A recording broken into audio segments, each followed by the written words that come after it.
Okay, I'm going to walk you down the field again and show you the bee frenzy from just a few minutes ago. I had you down here a while ago showing you how they were just getting started. And now if I stop, I mean, you can probably see the top of those pine trees way off in the distance out there. There's bees from there all the way down to my truck. And I'm going to walk down here to my truck and let you see. I'm going to walk behind this one hive right here. Every once in a while, it's a little grouchy. And I'm going to walk you down here and let you see and hear what's going on. Like I said, these are my honey supers that I just got through extracting about a week ago. And it's a nice warm day and I'm setting them out here.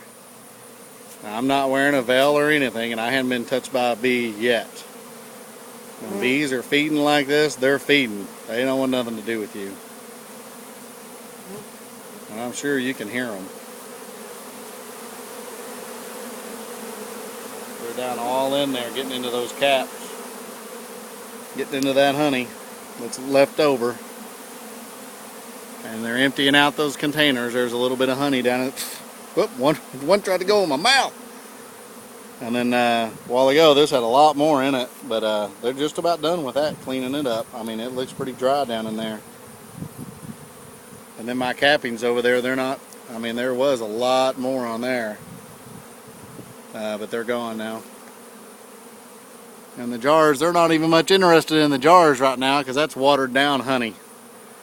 And you can tell there's cappings in there, in that jar. That's what that is cappings, little bitty tiny pieces of capping. And I'll let them drink that down and then I'll get those cappings and get them out of there and melt them down with all my other cappings.